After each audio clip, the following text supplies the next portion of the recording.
Hi friends, welcome to Megala designer. இந்த வீடியோவில் வந்து பிகினர்ஸ்க்கு வந்து ரொம்பவுமே பார்த்து பார்த்து ஸ்டிச் பண்ணாலும் ப்ளவுஸில் வர பிரச்சனைகளை தான் நம்ம இந்த வீடியோவில் பார்க்க போகிறோம்.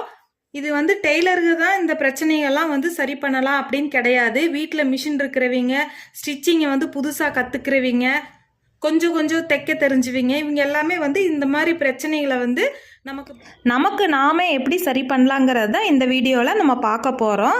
வீடியோ பார்க்குற உங்களில் எத்தனை பேர்த்துக்கு இந்த ப்ளவுஸ் வந்து இடுப்பு பகுதியிலேருந்து மேலே மேலே போகிற பிரச்சனை இருக்குங்கிறத கமெண்ட்டில் சொல்லுங்கள். ப்ளவுஸில் வந்து நம்ம என்னதான் பார்த்து பார்த்து ஸ்டிச் பண்ணாலும் சில பிரச்சனைகள் வந்து வரத்தான் செய்யும். அதுவும் குறிப்பாக வந்து பிகினர்ஸ்க்கு வந்து பார்த்தீங்க அப்படின்னா நம்ம ஸ்டிச் பண்ணி பயன்படுத்தும் போது என்ன காரணம் இந்த மாதிரி ப்ளவுஸ் வந்து கச்சிதமாக ஒரு ஃபிட்டாக உடம்புல இல்லாமல் தனியாக நமக்கு இருக்கிற மாதிரி இருக்குது, ஒரு ஃபிட்னஸ் இல்லாமல் அப்படிங்கிற ஒரு பிரச்சனை. இன்னொன்று என்னன்னு பார்த்தீங்கன்னா, நம்ம கையை தூக்கிட்டு வேலை செய்யும் போது பார்த்தீங்க அப்படின்னா இடுப்பு கிளாத் வந்து மேலே மேலே தூக்கிட்டு இருக்கிற பிரச்சனை. இதை வந்து ரெகுலராகவே வந்து ஒரு 10 சப்ஸ்கிரைபருக்கு மேலே வந்து இந்த கொஸ்டின் வந்து கேட்டுட்டாங்க. எதனால் வந்து ப்ளவுஸ் வந்து மேலே மேலே போகுது, அதுக்கு ஒரு டிப்ஸ் சொல்லுங்க அப்படின்னு. அதுக்கு வந்து ஒரு டிப்ஸ் கிடையாதுங்க, 6 டிப்ஸ் இருக்கு. இந்த 6 பிரச்சனைகள்ல ஒரு இடத்துல இந்த பிரச்சனை இருக்கு அப்படின்னாலும் நமக்கு வந்து பிளவுஸுடைய ஃபிட்னஸ் வந்து கட்டாயமா இருக்காது. பிளவுஸ் வந்து கச்சிதமா நமக்கு இல்லாம மேல மேல போறதுக்கு வந்து என்ன பிரச்சனை அப்படிங்கிறது வந்து இந்த வீடியோல பாத்திரலாம். வாங்க நம்ம வீடியோக்கு போயிடலாம்.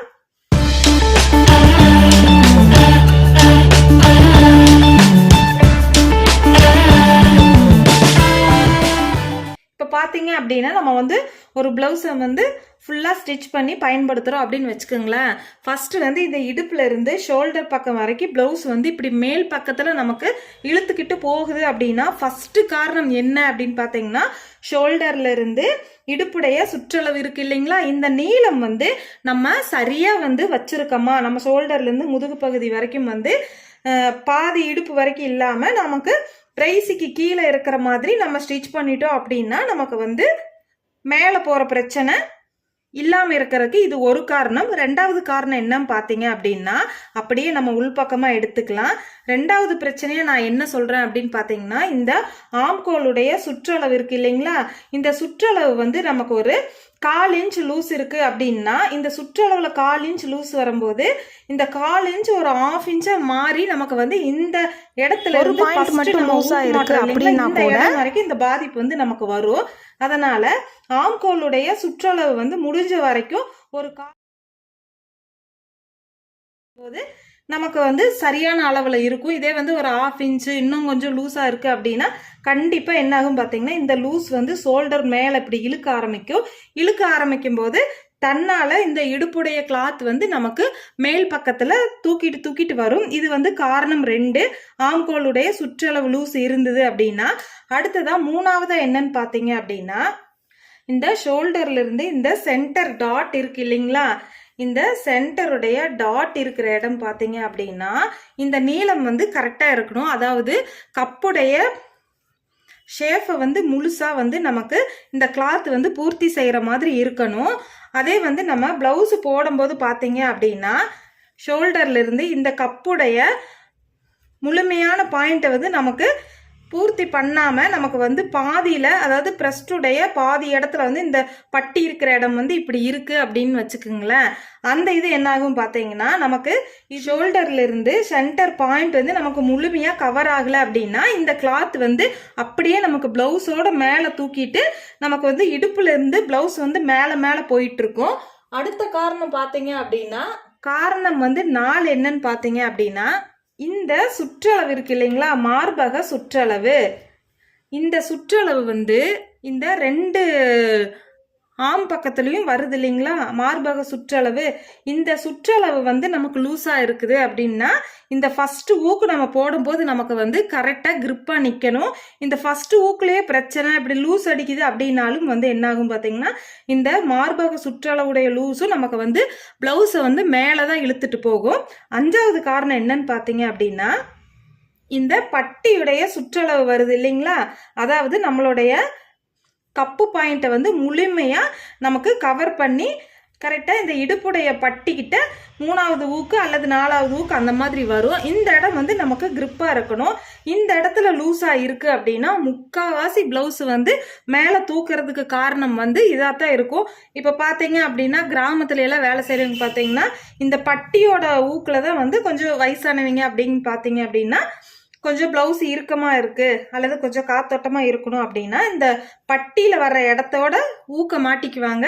இந்த 2 ஊக்கு அல்லது கீழே 1 ஊக்கு வந்து ஃப்ரீயாக தான் இருக்கும். அதையே வச்சுட்டு வயலில் வேலை செய்கிறது, காட்டுகளில் வேலை செய்கிறது, வரப்பில் வேலை செய்கிறது, இந்த மாதிரியெல்லாம் பண்ணுவாங்க. வீட்டு வேலையாகட்டும் இந்த மாதிரி செய்யும்போது பார்த்தீங்கன்னா அவங்களுக்கு ப்ளவுஸ் வந்து தூக்கவே செய்யாது. என்ன காரணம்னு கேட்டிங்கன்னா இந்த பட்டியுடைய சுற்றளவு இருக்கு இல்லைங்களா, இது வந்து கரெக்டான கிரிப்பில் இருக்குது. அப்படிங்கும்போது நமக்கு வந்து மேலே தூக்குற ப்ளவுஸுடைய மேலே தூக்குற பிரச்சனை இருக்காது. அடுத்ததான் 6வது காரணம் என்னன்னு பார்த்தீங்கன்னா இந்த இடுப்புடைய சுற்றளவு. இந்த சுற்றளவு வந்து நமக்கு லூஸாக இருக்குது அப்படின்னாலும் என்னாகும் பார்த்தீங்கன்னா ப்ளவுஸ் வந்து ஆட்டோமேட்டிக்காக மேலே போக ஆரம்பிச்சிரும். அதனால இடுப்புடைய சுற்றளவும் வந்து நமக்கு கரெக்டாக இருக்கணும்.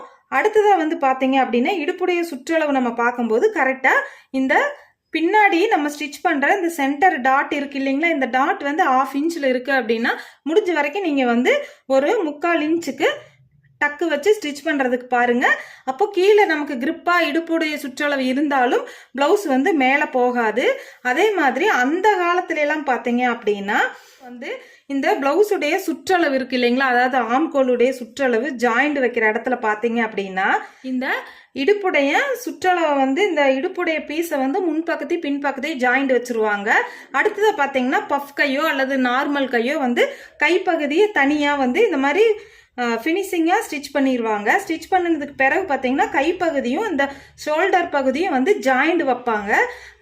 நம்ம வீட்டுகளில் வந்து பெரியவங்கெல்லாம் இருக்காங்க அப்படின்னா கண்டிப்பாக ஒரு சில பேர்த்தோட அம்மாக்களும் வந்து இப்போ வரைக்கும் அந்த மாதிரி தான் ஸ்டிச் பண்ணி போடுவாங்க. அது என்ன காரணம்னு பார்த்தீங்கன்னா இப்போ இருக்கிற ஜெனரேஷனில் வந்து ஸ்ட்ரைட் ஸ்டிச்சிங் தான் நம்ம போடுறோம். ஸ்ட்ரைட்டான ஸ்டிச்சிங் போடுறதுனால தான் இந்த 6 பாயிண்ட்டையும் கவனிக்கிறதுக்கு நான் சொல்கிறேன். இதே வந்து 2க்கும் ஜாயிண்ட் வச்சு ஸ்டிச் பண்ணோம் அப்படின்னா என்ன ஆகும் பார்த்தீங்கன்னா நமக்கு வந்து ஆம்கோல் சுற்றளவு வந்து டைட் ஆகும்போது பார்த்தீங்க அப்படின்னா மிஷின் வீட்டில் இல்லாதவங்களால அந்த பிரச்சனையை சரி பண்ண முடியாது. அதாவது தனியாக கை பீஸையும் பாடி பீஸையும் வந்து ஜாயிண்ட் வைப்போம் இல்லைங்களா, அந்த மாதிரி ஸ்டிச் பண்ணும்போது ஒரு டெய்லர்கிட்ட கொடுத்து இந்த 2 பக்கத்தையும் திரும்பவும் பிரித்து அது வந்து வேலை அதிகம், ஒரு ஃபினிஷிங்காகவும் இருக்காது. 2வது வந்து பார்த்தீங்க அப்படின்னா நம்ம நேர் தையல் போட்டுட்டோம் அப்படின்னா நமக்கு வந்து டைட் ஆக ஆக ஸ்ட்ரைட்டாக ஒரே ஒரு தையலை மட்டும் நம்ம லைனாக பிரிச்சுட்டே இருக்கலாம், நமக்கு வந்து லூஸ் வர்ற வரைக்கும்.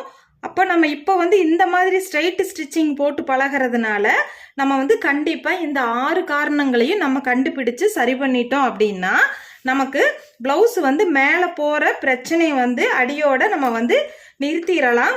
அதாவது பிகினர்ஸுக்கு நான் என்ன சொல்லுவேன் அப்படின்னா ப்ளவுஸ் நம்ம ஸ்டிச் பண்ண போகிறோம் அப்படின்னாலே வந்து ஒரு 3 பாயிண்ட்டை முக்கியமாக பார்க்கணும். ஃபர்ஸ்ட் என்னன்னு பார்த்தீங்கன்னா இந்த ஊக்கு மாற்ற இந்த ரவுண்ட் இருக்கு இல்லைங்களா, இது வந்து ஞாபகம் வச்சுக்கிறதுக்காக நான் சொல்கிறேன்.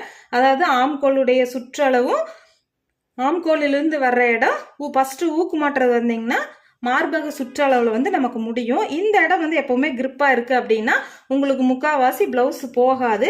2வதா இந்த சென்டர் பட்டி வந்து ஜாயிண்ட் வைக்கிற இல்லைங்களா, அந்த ஊக்கு மாற்ற இடம் நமக்கு வந்து கிரிப்பாக இருக்கணும். 3வதை வந்து இடுப்புடைய சுற்றளவு. இந்த 3 அளவுகளும் முக்கால்வாசி ஏறக்குறைய நீங்கள் சரி பண்ணிட்டீங்க அப்படின்னாலே நமக்கு வந்து ப்ளவுஸ் வந்து இடுப்புல இருந்து மேலே போகிற பிரச்சனை வராமல் இருக்கும். இந்த வீடியோ வந்து பிகினர்ஸ்க்கு ரொம்பவுமே யூஸ்ஃபுல்லாக இருக்குன்னு நினைக்கிறேன். நீங்களும் ட்ரை பண்ணி பாருங்கள். Thank you.